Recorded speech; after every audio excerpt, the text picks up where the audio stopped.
Hey, welcome back. In this episode of Measurement and Calculation, this is part 2. We're actually going to look at some measurements, and we're going to save calculations maybe for the next podcast. So, measurement, and some calculations later. If we're doing measurements, what we have to recognize is what units we're going to measure things in. And because we live in America, we're a little bit more comfortable with these goofy English units that nobody else in the world uses, but America, but the greatest country in the world. So we have to spend some time on learning the units that the rest of the world uses and the scientific community uses, which are our scientific international base units, which are, yes, our metric units. So length is measured in a meter, which is about as big as our yard. Mass is measured in the kilogram. That's its base unit, is kilogram. Which in America is like 2 pounds. And what else do we have? We have time, which is measured in seconds. It is a base unit. Electric current, we don't really use in chemistry, so, well, we'll ignore it for now. Anyway, temperature is measured in Kelvin. That's its base unit. So Kelvin's kind of a goofy scale. It's not one that we see all the time. But it's related to Celsius, so we will measure in the Celsius scale, then convert it to Kelvin if we have to. But we are going to use in the amount of a substance, which is a mole. So we are going to use that a lot. Probably not luminous intensity very much. Not very much. So those are base units. We also have derived units, which are just calculations based upon those base units. So notice they are all reliant upon our base units. So to measure pressure and energy, they're some function of the base units that we already looked at. And again, most of those are physics types of things. We will use joules. We will use some pressure for SI units. Those are just nice. Just nice. Okay. Anyway, the beauty of the metric system, obviously, is this is a base 10 system. So any of our base units, we can throw prefixes in front of to mean different amounts. So we don't need tons and pounds and ounces. Is ounces a mass measurement or a volume measurement? I don't even know. I've no idea. The English system really confuses me. Pints, liters, gallons. We don't need that. All we need is our base unit, and then a prefix in front of it. And notice these prefixes can be used with any of these base units or even derived units if we want. So if we take meter, for example, because meter is one we know, a meter is 1 meter, right? 1 meter, that's a meter length. But if we have, say, a kilometer, and we can have a kilometer, it's called a kilometer. 1 kilometer, or kilometer, is this going to be 1,000 meters. That's what this numerical value is telling us. It's telling us it's 1,000 of our base unit. So 1 kilometer is 1,000 of our base unit. That's what 1,000 is. So if we had a megameter would be 1,000,000. 1,000,000 of our base unit. Or a gigameter or a terameter if we wanted. That'd be a billion meters, or what's bigger than a billion? A trillion meters. That's what's bigger than a billion. Okay. Most often, in chemistry, though, what happens is we don't go up very often, because normally we're talking about very small things. So we do go down the scale quite a bit. So we do talk about centimeters and millimeters and micrometers, nanometers, and even picometers. And what these are, if we're talking about a milli, that means 1 meter. Or let me erase that so it doesn't get too confusing here too early on. So if I talk about 1 millimeter, well, notice that's 0.001 of a meter. So 0.001 of a meter. And we can use the scale like this. Sometimes I don't like lots of zeros, so I'll change these into 10 to the negative third of a meter. Right? That just makes it, I'm just moving the decimal over, putting it in exponential form. Especially like when we get down to like micro. 1 micrometer is, well, 1,000,000th of a meter. And so we can relate between our meters and our micros. Yeah, and again, this works for any of our base units. So we could go in here, I could go in here with my fancy eraser, I could erase my meters, and we could talk about a different base unit. We could talk about a base unit of seconds. So we can have a millisecond, which is 1,000th of a second, or a microsecond, which is 1,000,000th of a second. So we have base units, and then we have prefixes that go in front of them. And do we have to memorize all of them? hate questions about memorization, but some of them we should be comfortable with. I don't want to say you have to memorize them, but definitely like cento, milli, micro, even nano. I mean, those are going to come up. kilo on the other side. I wouldn't say we need a lot more than that, but those are ones that you should be comfortable with because we were going to see them. So our base unit that we're measuring, so now we'll talk about, again, we could talk about our different derived units and have lots of fun with them, but what we want to look at is, well, what do we measure and what do we measure with? Because as we use these units, we'll get more comfortable with them. So mass, again, our base unit, our SI base unit is kilogram. We're going to measure mass in grams. It's kind of confusing about the base unit. That just means what it's referenced to. What we're going to call them is grams, and that's what typically what the scale that we're going to be using. Very often we're just going to be using grams. We won't be using kilo or milligrams. We'll just be using grams. We can use triple beam balances, and we'll look at some examples of triple beam balances, but most often we're going to use a top loading balance. Man, it would be really nice if we had an analytical balance. Analytical balance is really just a digital balance that measures a little bit more accurately. Notice it has a little container compartment in here just to reduce the airflow, any temperature fluctuations, things like that, because it measures to such a scale that things like that are going to affect the balance. So mass, we're going to measure in grams. Let's look at how we measure mass. So notice this is our triple beam balance, right? So if we take a look at this, and we do want to know how to use this, notice in the hundreds place, the marker is at 0, so it's 0. But then it's 20 here, and do wait, don't skip by this part, because you don't know what I'm going to tell you. I'm going to tell you a secret here. So we have 25, and then the marker is beyond the 5. So far we have 25 point, and then we zoom in to find where that is. 25 point, that marker looks like is right about there, between the point 1, 2, 3, and 4. So between the 3 and 4, almost exactly between the 3 and 4. So I'd say 25.35. So that is the tricky part. Notice what I did is I estimated one place beyond. So what we always have to do when we're using analytical scales, not analytical scales, they could be analytical, but analog scales. And analog just means that we are measuring it. We are taking off the reading from it. So it's 25.35. So if we have analog scales, we always estimate one place beyond what they tell us. So this measures, notice, to the 10th of gram. That means we estimate to the 100th. The other thing we want to know is the correct error on this measurement. The correct error on an analog balance is always, so we estimate one place beyond, and the error, I'll write it down here, error is 1/2. Doesn't look like I'm writing a half. My goodness, is one half the smallest gradient. What's a gradient? The gradient is the markers that's on there. So notice if this goes to the 10th one, what is half of a tenth?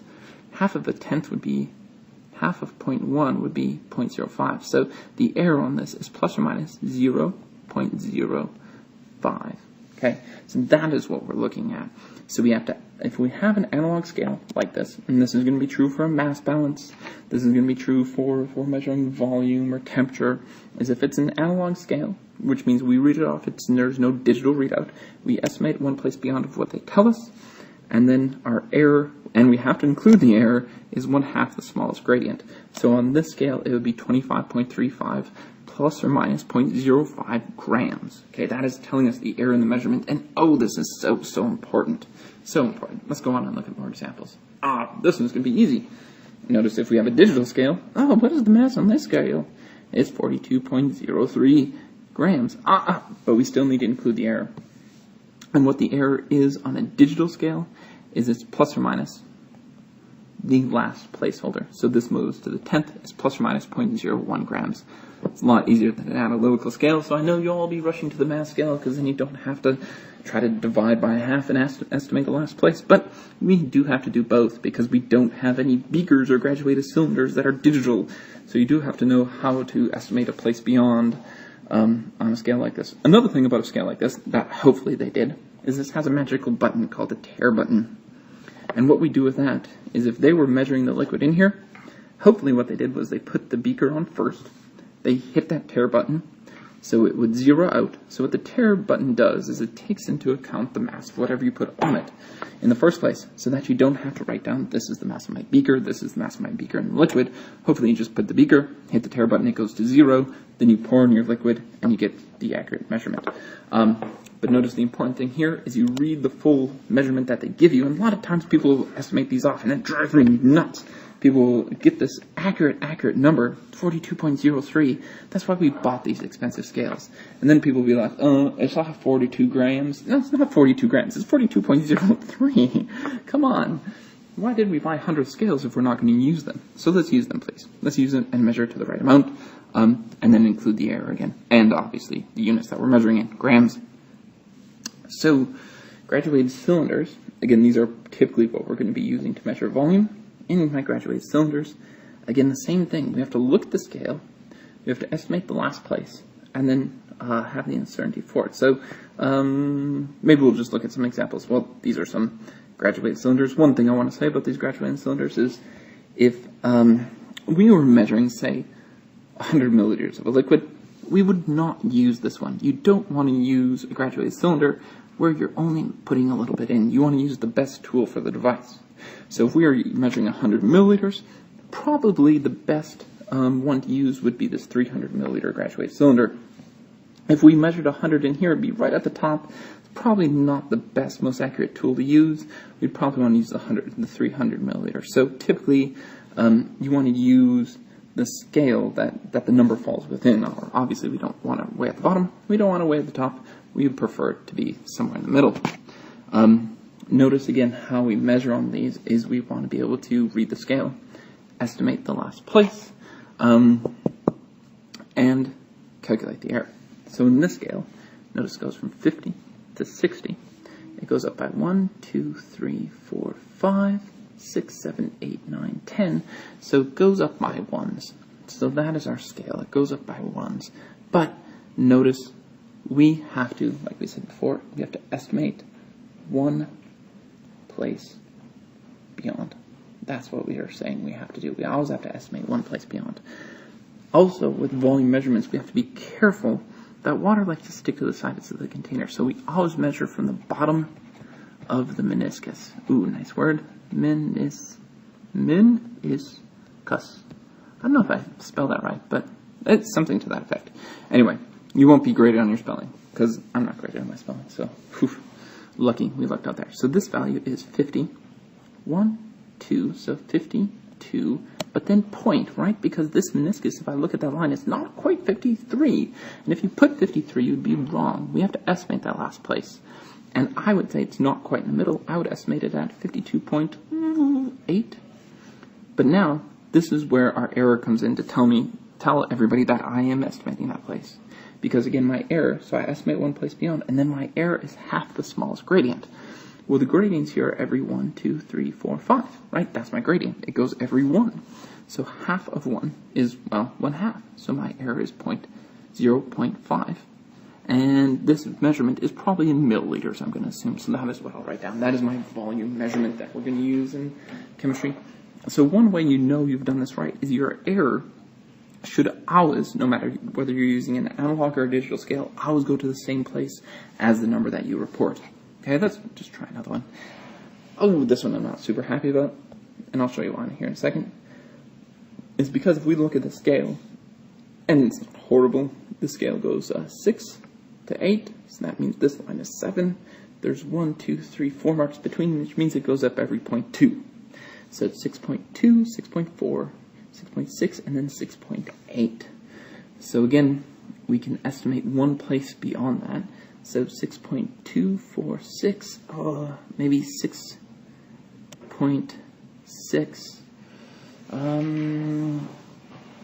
And now here's what I don't like. It's a little bit beyond 6.6, maybe 6.62, because I can estimate one place beyond. That means I go from the every 2 to into the 100th. But now my error is going to be half the smallest gradient. Well, the gradient goes up every 0.2, so 0.2 divided by 2 is going to be 0.1. Then I have to put 0. So here's my error on this value. This is where it gets a little bit messy. Is my error, again, it's half my smallest gradient. I'm still estimating one place beyond the place that they tell me. So again, place, estimate one place beyond. The error is always half the smallest gradient. Those are our two rules for measuring analog scales, and it's going to take you some practice. The other liquid measurement we use sometimes is a pipette. So these are pipettes. We also will use burettes a little bit. Notice these are plastic pipettes, but we will use them. They are gradiated, which means they have gradations. They have marks that tell us how much we're using. So that's a gradiated, that's a pipette with gradations per se. This would be called a volumetric pipette because it measures one volume. If we zoom in, notice this is 25 and it has a marker right there. That means it just measures 25 milliliters. It is a volumetric pipette that's very, very accurate to that one value if we needed 25. If we need 15 milliliters, it doesn't help us very much. So here's a burette. We want to measure it. Notice it has a very small scale. It's going from 4 milliliters to 5 milliliters. Notice it goes up notice this scale is a bit reversed because of how we're using it typically with burettes like this. Notice it's telling us how much, pipettes, I'm sorry, how much we've added. So it's the scale's starting at 0, and then it goes upward as we go down. So we just have to notice that when we look at it. Notice this goes from 4 to 5, and there's 0.1, 2, 3, 4, 5. So this would be 4.5 there in the middle. So my answer here would be 4.678. So 4.8, but it's a little beyond 4.8. I'm going to say 4.86. That would be my measurement. Notice it's not to the 4.9 line at all, but it's a little over halfway there. Now I have to put in my uncertainty, my error in that measurement, and against the smallest value. The smallest value is 0.1, that's the smallest gradation, so my error is 0.05.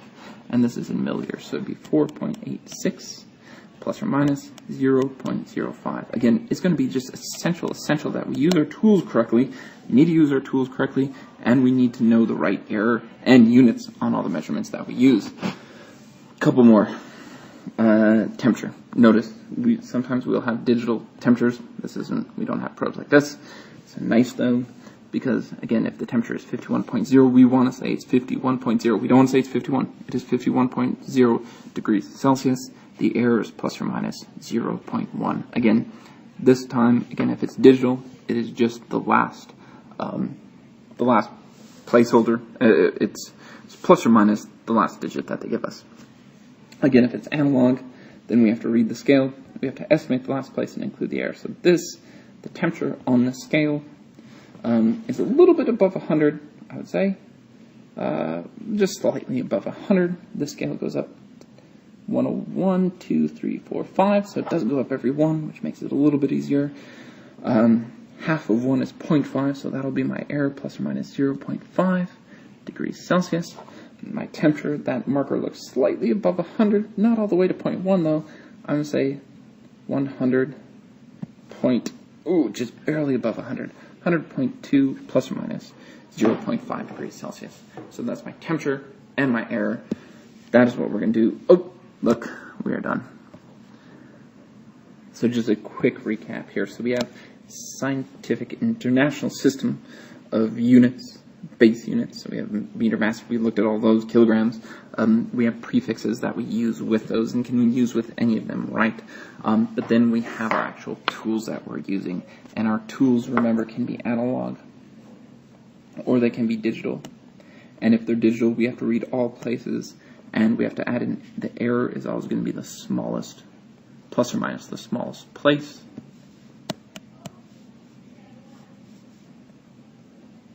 And then if we're using analog, we always estimate one place beyond, always, and the error is always going to be 1/2 the smallest gradient.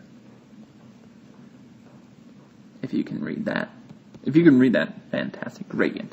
That looks a little bit better.